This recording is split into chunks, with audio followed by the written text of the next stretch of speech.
Hi, and welcome to Let's Talk Motivation. I'm Serena Miranda, your host, and today we have a very special guest. And I want to say today's guest is really where she needs to be for me at my time in my life. And Khrystyne Jaspers, right? Did I say your first name correctly? Okay.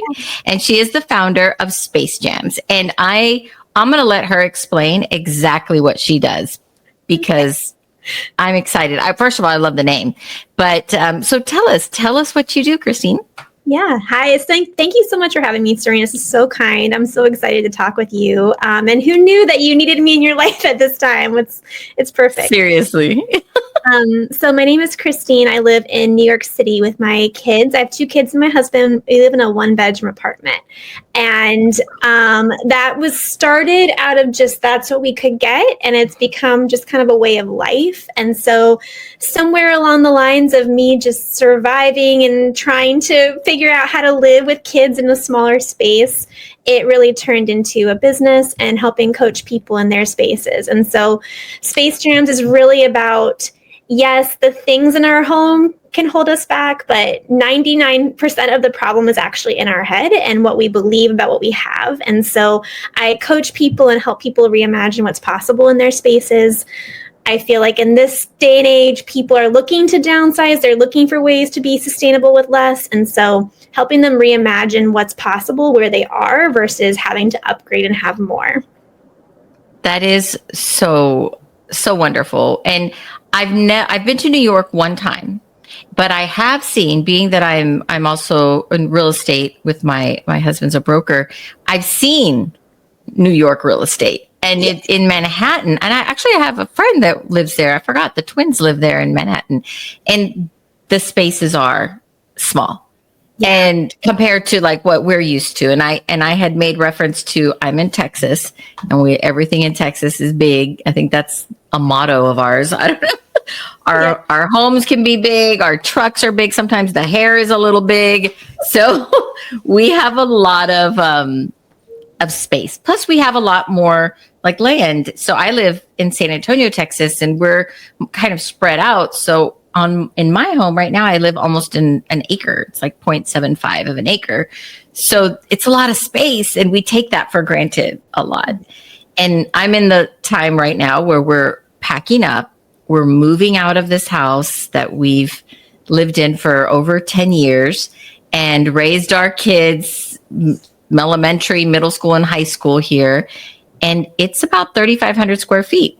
And we are downsizing to a little under half of that size. And the closets are smaller. The home that we're moving into, it was built probably in the late 70s. The closets are smaller. The rooms are smaller. The kitchen.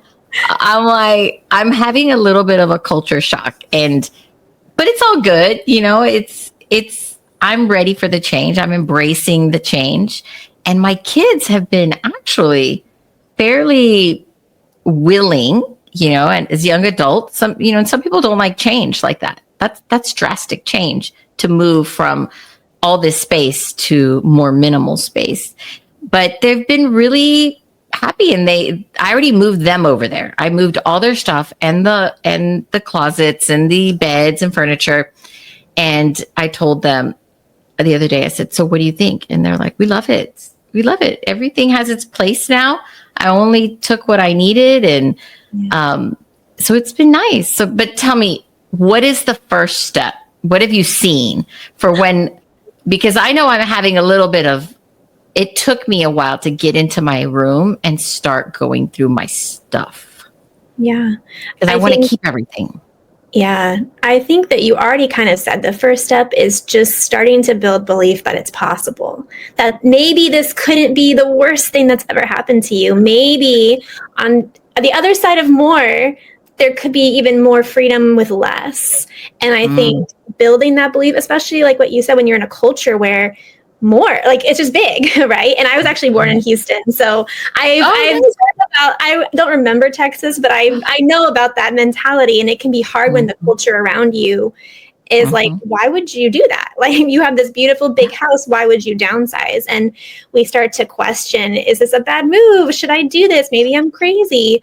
But just taking those steps to build belief, like asking your kids and them saying, like remembering and reminding yourself, wow, maybe this could actually be really good. And that was huge for us. Everyone kept asking me, well, when are you getting a 2-bedroom? Because you have kids, like you're in a 1-bedroom still. And it wasn't until I started asking myself, no, what if this could be great? What if I could make this work? That I was actually able to start seeing possibility and seeing opportunity where before I just saw lack and scarcity, you know? Yeah. Yes, exactly. And what I find is like the clothes is one thing. And I've actually been okay with that part, the shoes and the clothes. We don't have a whole lot of seasons, so it's either hot or not hot, or kind of not hot, but it's always hot. Okay. So I separated some of my winter, like we'll have like 3 days of nice sweater weather. And the rest of the stuff can be used all the time.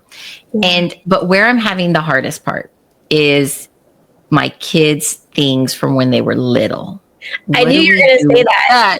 When you said it, I am like, I bet she's going, because you had said how you'd raised them there, right? And it's hard. Yeah. And I think that's a huge part of why when I started to build my business, wanting to blend the coaching with the actual organizing and functionality, because whether we realize it or not, we attach meaning to belongings and to things. Yes, we do. And sometimes we don't realize it until it comes to like, okay, we have to separate, and then we have to start to feel all that anxiety and those feelings towards it. And I think just remembering that this thing is not my child. This thing is not that memory. I can have that memory without this thing.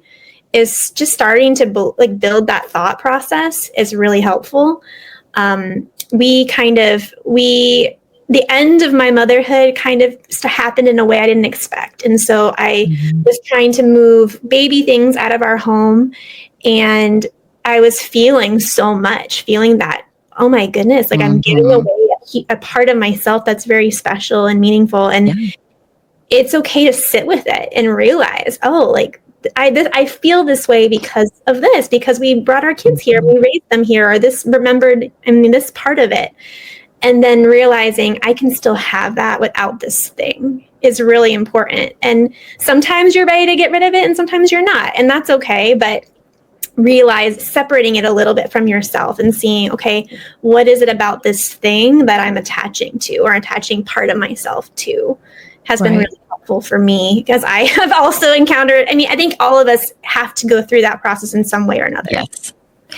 And, I think the digital age has brought us some better choices. Like I have a chest that was my grandmother, my great grandmother's. It's an old wooden chest, all cedar.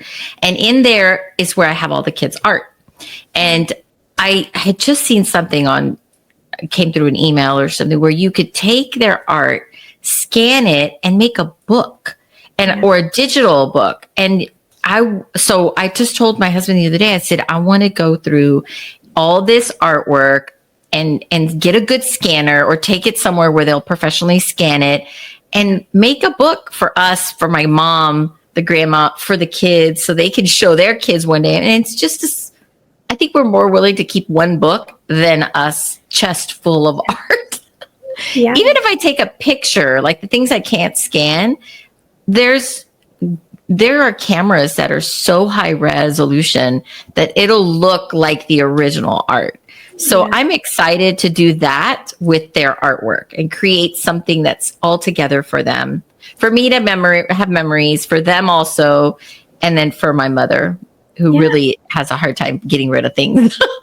Well, I feel like, and that's something else I always try to help people understand. So like having a box in your home where you have these sentimental things, maybe you haven't thought about that thing in years, but the second you see it, its value increases to you, right? Yes. But so instead of just saying I have to keep it because I feel, thinking, okay, how could I reuse this so I'm actually enjoying it in real life and it's not just taking up space in my closet, which making the book. Or I was with a client last week who had all these t-shirts from fun places she's visited, and she was having a hard time, and we talked about maybe you could make a t-shirt quilt and you could use the t-shirts that you're just jamming up your drawers that you're never wearing and still have them in a different capacity. And so, yeah, definitely pulling it out of a box and reimagining, okay, how could I actually enjoy this rather than just storing it? That is so true, because my father passed away in 2011, and my mom still has all his clothes. And we have between my sister and I, there's 6 grandkids. And just this year I said, Mom, I think it's time to take all of Dad's things, separate them into 6 piles, and make each one of the kids a quilt. That way they have a piece of Grandpa, and you know that his memory has been passed on to the next generation, because those quilts will last. I mean, I still have a quilt from my grandmother, and those things we keep a little bit more. Their throws on the couch. And then the kids have that memory. But a quilt is a great idea. Yeah. Have you read I tell everyone about this book, but there's a book called The Gentle Art of Swedish Death Cleaning. We talked about that earlier. No, I haven't read it, but you mentioned it earlier. The Gentle Art of Swedish Death Cleaning.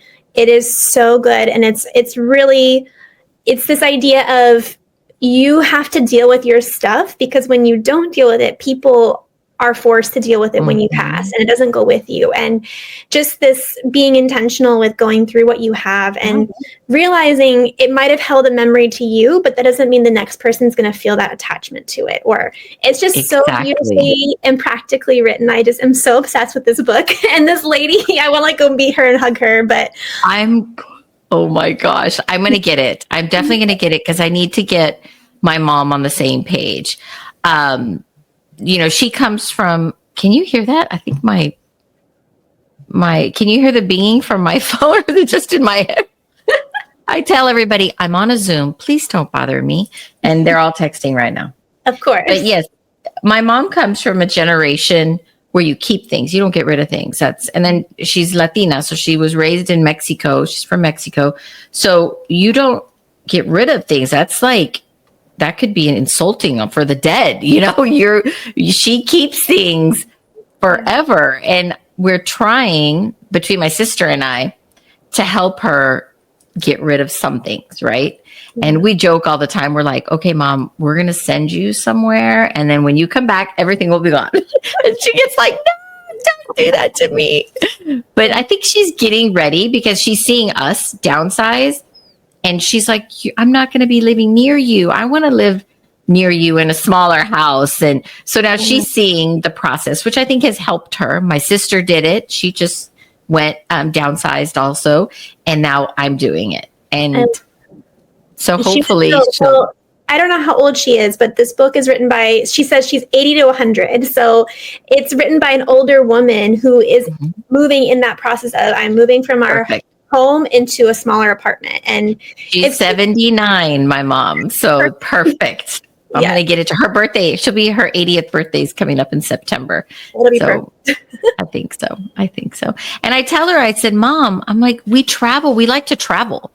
I'm like, we like to go, especially with all the grandkids. Her grandkids now are in their early 20s. And so they're in like a transition stage. They're traveling or moving to different cities, getting their first jobs. And I was like, we need to be more mobile. I don't want to be stuck to a big house that needs to have the yard watered, that needs to have someone come and check on it all the time. And I was like, and the yards, the water, forget it. I mean, I just want to put rock everywhere, because water's expensive. And for some reason in my neighborhood, it's like I water one pot and then the price of my water bill goes up, triples. So I told Ron, I was like, no more watering. I don't want give me fake plants. I'm like, I think this is the only one. And look, it's a little wilty. I need to water it. I was thinking it was beautiful. Oh, thank you. I'm taking him with me. The big guy is going to the downside. It's nice. Before we dive back in, let me share something that's been helping so many of my listeners lately. If you're a small business owner, you probably worn every hat possible: manager, marketer, HR person, and maybe your own legal advisor. I'm Srini Miranda, and I help entrepreneurs like you protect what you've built. Whether it's a commercial auto, general liability, or access to a trusted law firm, I've got you covered. Let's make sure your business is protected so you can focus on growing it. Visit networthlife.com or message me on any social media at serenamiranda.networth. But yeah, so how did you, I know you moved into your apartment, but how did you decide to start the coaching? Like, where did you feel that? Because I've met organizers and they just go in there and boom, they'll help you organize your closet, your life, but there's not coaching attached to it. Yeah. So how do you bring the two together? Yeah, so I was just living in our apartment and just doing my thing, like my real life thing. And I was sharing about it, organic marketing on Instagram, but it wasn't my business. And in the process for my business, I had decided to get life coaching so I could coach the girls on my team. And as I was going through it, I realized, oh my goodness, this is exactly what people work through in their homes. They just don't realize it. They think the problem is this, but it's really all these stories and beliefs that they have. And they don't even know, like I didn't even realize until I was going through it. And so I kind of came out of there with, I really want to let this other business go. And I really want to create something where I help people in their homes, because I believe that the way we live in our home impacts the way we are mothers and work. Like I believe it impacts all the areas we just don't realize sometimes, the chaos and the confusion. And so but then I kind of did some undercover searching when I was building it. And I went and I got a quote for someone to come organize my very organized 1-bedroom apartment. And they quoted me this astronomical number to come and organize. Oh my gosh. And they asked me, they said, how organized is your home? And I'm like, it's pretty organized. And they quoted me like $5,000 to come and just revamp my house without seeing it. And oh my God. They didn't even go? They didn't even show up? Well, they didn't even look at it. They just were taking my word for it that it was very organized, and they just quoted me $5,000. And I realized, but they're going to just come in and do their own thing. What if I'm a hoarder? Or what if I just drop things and don't put things away? Like that's not actually solving the problem. And so if I help people, I want to help them, yes, and give them ideas, and like we can move things here, of course. But at the end of the day, I want to give them the skills that they need and the tools so that when I'm gone, the work that we did together continues and it goes with them. And it's a lifestyle versus just a fix. That's awesome. So do you do this virtually, or is this just in person in your community? I do both. So virtually I do virtual coaching. So like, let's say you had a space that you wanted to work on. We would set up meetings and have that accountability. And okay, how did that goal go? Okay, I didn't do it. Okay, let's talk about why. What came up for you as you were trying to get rid of the clothes or trying to move this out or whatever it might be. Yeah. And then if for people who are local, I actually do go into their homes and we work on the space together. We declutter and purge and reassess how to utilize the space. And it's mostly smaller spaces. I think there's a lot of people. I was very discouraged on social media because you see these beautiful closets being organized and you're like, well, that's lovely. Of course, anyone would want to live there. But what about the really weird corner that this apartment has that I can't get rid of because it's an apartment building? And so I'm very passionate about being with the people who like, I want to make this something special, but it's not conventional at all. And right. So, yeah. Well, I think it's more real life because there's a lot more people that have a smaller space. I think like the small closet, if you live in a home that's from the 70s and you renovated a home from the 70s or even the 80s, those closets and the footprint of the home is smaller. So when we moved our kids' furniture into the new home, the beds, I was like, oh my God. I was like, we got giant beds. And my son was like, this'll work. And, it was like Jenga, we kind of maneuvered. We put the nightstands are in his closet on the ends. So he's got, so it's giving him a creative side. Right. And we're repurposing some of the furniture and the space that we had in there originally, like for my daughter. I'm gonna have to send you pictures because I'm so proud of myself and of my kids that we're moving in this direction for sure. Well, and I think, and you're a realtor, so I'm sure you can really attest to this. I think in our country, it's very much of, okay, here's this home. It's a 5-bedroom, it's a 3-bath. Here's the formal living room. Here's the dining room. And Yeah. being in an apartment, being in a smaller space, you have to kind of like unlock the creativity by saying, okay, this is the space. What do I need it to be for me? And versus they told me this is a neat eating nook, but I actually really need to function as a storage for shoes and coats. And I think a lot of people get hung up on, well, this is the dining room, so it has to be a dining room, versus it can be whatever you need it to be for you. And you don't have to have the king size bed because everyone tells you you're this age and you should have a king size bed. Like, you need to decide for you what matters in this space. If having a king size bed is your most important thing, then do it. But you don't have to do it because everyone's expecting you to do it or telling you to do it that way. Or that's how it's staged.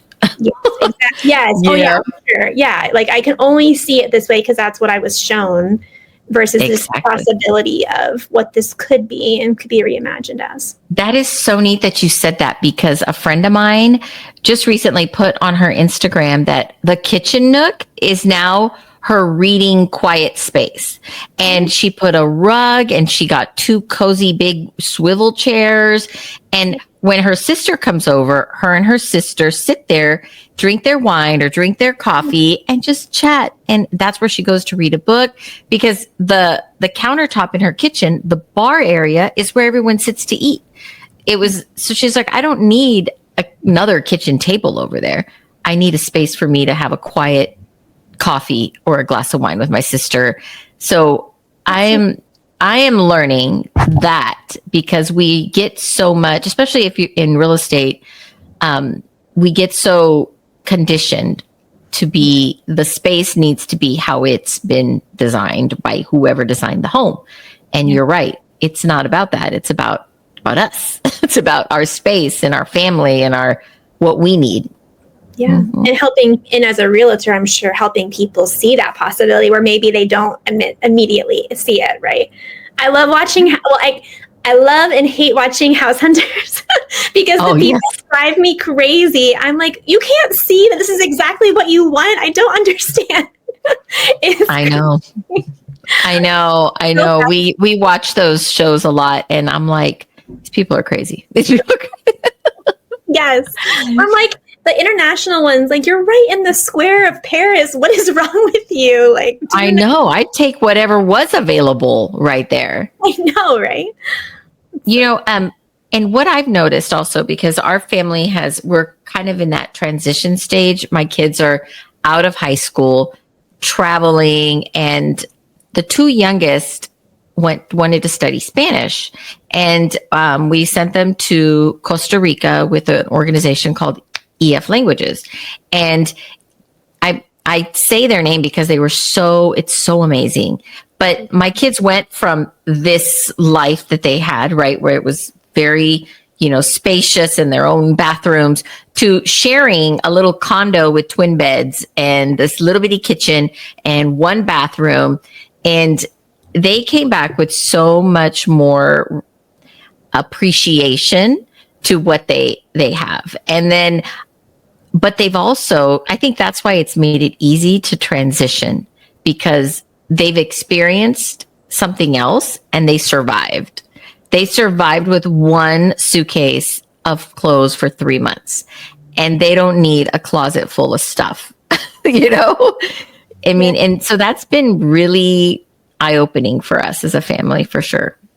That's so funny that you said that, because our journey to city living, to small space, began living abroad. We taught English in China in a beautiful, moldy 1-bedroom apartment. But yeah, you realize this is not like, the apartment is not the nicest, but the life that we're living is so vibrant and rich. And it's so much more than having whatever I think I might need to have. And you start to realize maybe happiness is not out there in a store. Maybe it's found in the experiences I'm creating as a human with the people I care about and doing things I care about. That is so awesome. We'll have to talk about that, the traveling. My oldest son right now is in Singapore, and he got to stay with a host family, and he's he's gone to Japan, to Rome, and to Singapore. And in Japan and in Singapore, he was with a host mother. And it's been a little room with a little fan and, this big Texas boy. And he's like, I think it was almost like that Band-Aid that you don't want to take off. It hurts. It's going to hurt. Yeah. But when you rip it off, you're like, wow, that wasn't that bad. I'm going to be okay. And traveling has, I think, been that Band-Aid pull for my kids, especially so young. And I think it's going to help them in their journey into adulthood for sure. I recommend it to anybody. And I think what you're also describing traveling, where you're actually experiencing the culture that you're traveling to versus, we're in like this really nice version of this. Like you have to actually like really truly experience that country's people's experience just to have that kind of benefit and to know like, this is the size of apartments in most of the world, or this is what people live, most people in Europe don't have a washer and dryer. Like they don't have a dryer, they have a washer, but dryers are kind of a rarity. So, that's normal. That's not bizarre to them. That's just totally normal. To have a dryer is bizarre, Yes. Or ice. I don't know if I could survive. I like my big cups of ice. I can't know if I could. My son is like the AC and the ice. He goes, that's what I'm excited to come back to, Mom. And driving. He goes, he doesn't drive anywhere. He walks or rides the train or rides the bus everywhere he goes. So he's ready to have his own wheels for a little bit. Yeah, I'm sure. So let me ask you a question about community and legacy. So what kind of legacy are you hoping to build through your work? Yeah. So what I do for my kids and my husband. We living in a smaller space means living in the city that we love and living a life that we want to live. We caught that travel bug so early. We were only in our early 20s when we moved to China. And we knew that we wanted to give our kids that experience of traveling and experiencing and being out of that fish out of water.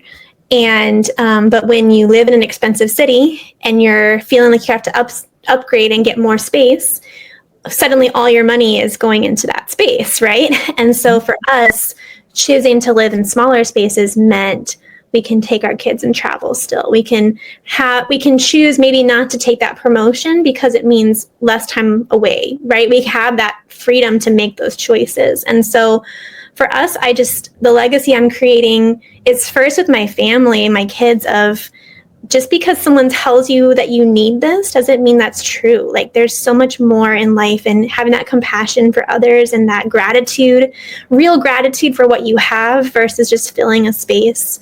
But more than that, past my kids, is I want to give other families that benefit too of like you can have a life that's meaningful for you in the space that you're in. Even if you didn't think it was possible in that space, you can create that. You can create that for yourself. And maybe you won't be there forever, but gratitude and contentment isn't out there waiting for you. You can find it right now. And when you do find it, it changes the way you view everything about your life. And so that is so true. Yeah, helping people find that for themselves and just believing that it's possible, believing, well, if Khrystyne can truly like look around her 1-bedroom apartment and feel joy and contentment, maybe I can do that too, Exactly. And helping people believe that about themselves. Exactly. Yeah, that's so true. And so who has poured into you and how has that shaped how you show up for others? Yeah.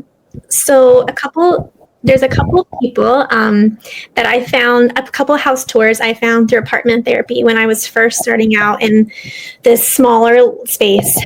And they inspired me because they were that person for me that was like, okay, if she can do this, I can do this. And it's been such a huge, like, I can't even believe I'm going to say this, but each one of those people have become friends and they become mentors and people I look up to and can talk to now because as I've started my journey, our house has also been featured and I've been able to have those connections with those people. So that's so cool and now people seeing my house and that being that for them, it just feels like this full circle of you inspired me and then I did it and now other people are doing it too. And that's been really cool. And then just just incredible women in the organizing and minimalist community. I've met some really incredible older women who are kind of bucking that trend of you have to have more, and like what you're doing of downsizing. And that inspires me that maybe I'm not ruining my family. Maybe this could be really good. And they encourage me to keep going. And Yeah. this is good for your kids. This is a gift that you're giving your kids. And of course, my mom too has always been so encouraging in that journey of, Khrystyne, like, you create the childhood you want them to have. That's nothing right. else can do that. You have to do that. And so those older women especially have been so inspiring, of just looking down the road a couple of years and realizing that there's hope and there's something I'm still working towards as well. Right. And this isn't the first time that we've had to downsize, because in 2008, my husband was a mortgage broker. So I like to say we survived the crash of '08. Yeah. And we had to sell our house at that time, but that was more out of need. And again, move into a, half the size home. And that was, our kids were younger. And I don't think they really understood. To them, it was more fun. But I remember, to me, because those type of, when you have to do something like that, it hurts, I think, a little bit more than when it's your choice. And my kids, my youngest, I brought him home from the hospital to that home, and I picked out the brick on that home. I picked out the granite on that, in that kitchen. And so that movement, I think, is a little harder, and it has a little more sting.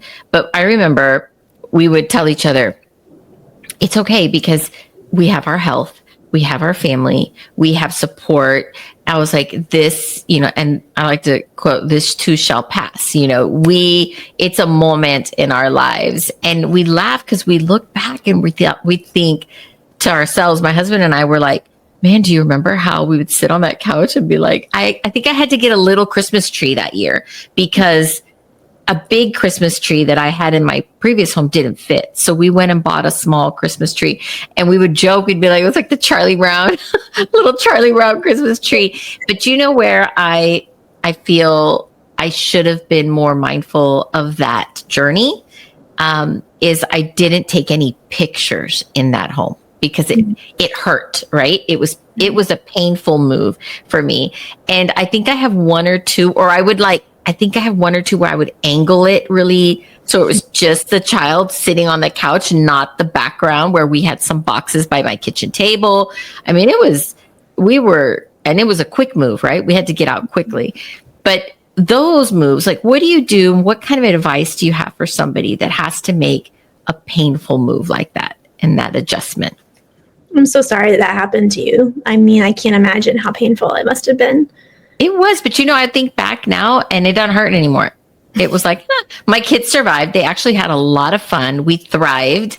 The money that we saved making that move, we put the kids in more sports. We were very active in our church, and it hurt for us a little bit. It's like, it only hurts for a small amount of time. It feels like forever. But now we look back and we laugh. We're like, oh, that was so, we laugh. We're like, how we thought it was the end of the world, and it's not. It's just a moment in your life. And like you said, how I show up for my kids and my husband, that's what mattered. And they were happy. They enjoyed their space. They made it their own. And then we moved out, and then we moved on, right? To the next journey. I guess I have a similar story. It's not about space, but it's about when the story that you envisioned your life to be is not what happens. And that was last year. We were trying to have our third child and ended up losing the baby, and then tried again and had another miscarriage. And so that wasn't the end of how I envisioned motherhood ending for me. And in the moment, it felt so cruel, and it felt like, this is not what I signed up for. This is not how it should be. I don't want the end of this to be pain. And I think the first thing is allowing yourself to feel those things and not just pushing it down, and allowing that disappointment and that grief. And I've discovered that there's no condemnation in those feelings, and we have to allow ourselves to process them and feel on them. I know for me, walking and running was huge, of just allowing myself to feel. And then I think when you do that, what you are saying, on the other side of that feeling, you realize this hurt, but it didn't kill me. Like, I'm here and I'm still going. And so maybe I've lost a lot, yes, but I know that I can keep going. And I know that, like you said, this is going to pass. And this is now a huge part of my story. And this is a part of who I am. But I don't regret that part anymore, and it's a huge part of what makes us us, and our family us. And so I think allowing yourself to feel, but then also remembering that just because it's hard or it's broken doesn't mean it can't be a part of your story, and it can't be a beautiful part of who you are. And so that's probably what I would say to anyone who's kind of going through this. You're forced into something you're not choosing. Right. Giving yourself that compassion, but also choosing to find gratitude even in the littlest things of like, my kids were the biggest part of my healing was my kids, because yes, I'm feeling this pain of loss, but then I look over and I have these two beautiful children, right? So how can I feel that loss forever if I can feel gratitude for what I have? And I'm sure you experience the same thing with your home, of it's not what it was, but it's holding our family. It's keeping our family safe. We're all together. We have our health. We have extra money because we did downsize, right? Yes. When you start changing those thought patterns, you start to see what might be blinded from you in that suffering and that hurt. Right.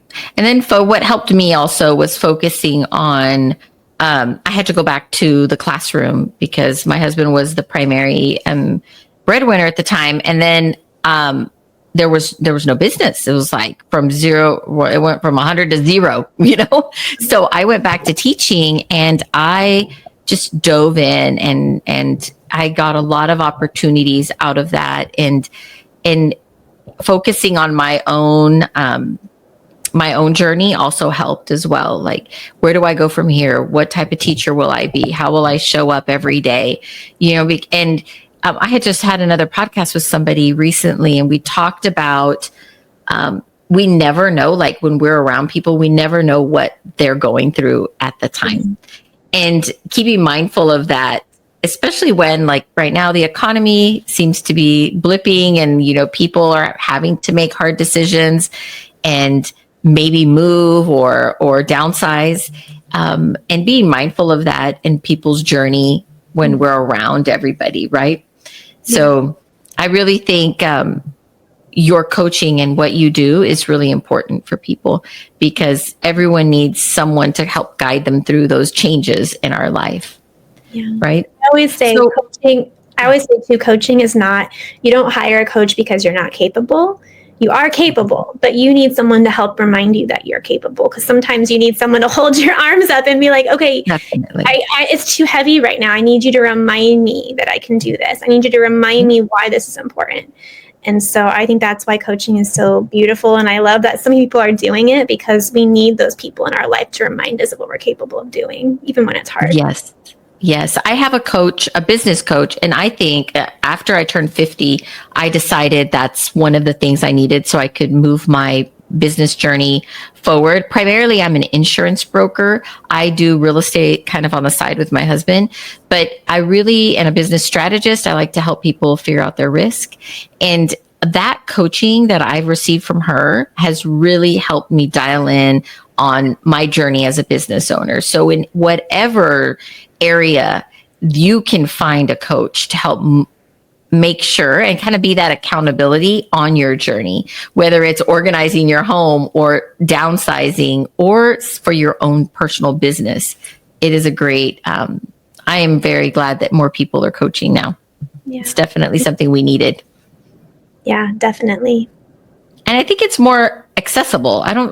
Sure, the coaches have been around, but now there's just some people are really good at it. Yeah, definitely. So what mantra or what quote keeps you going?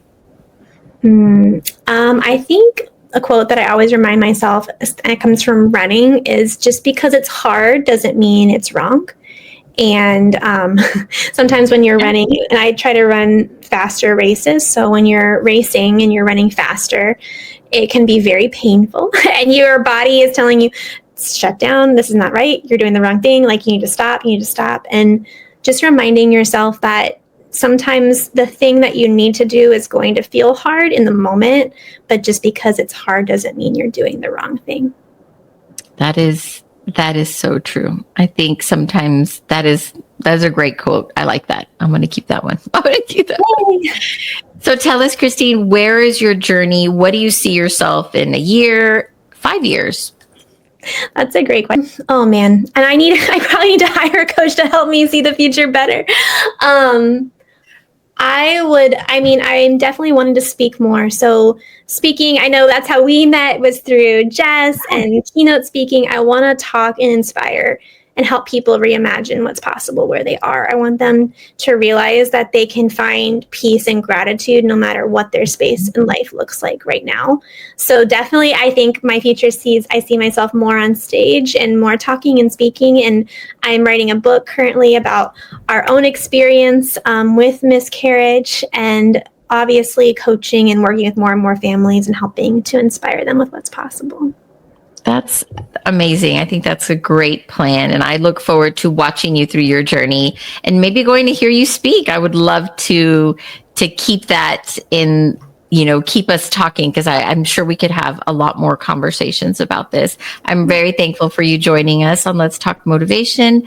And we will share your social media on how people can get a hold of you and learn more from you. And if they need your coaching or your virtual help, which I might, all the way here in Texas. So we'll definitely share that information as well. Thank you again, Khrystyne, for joining us. Thank you, Serena. So nice talking. Have a great day. Thank you.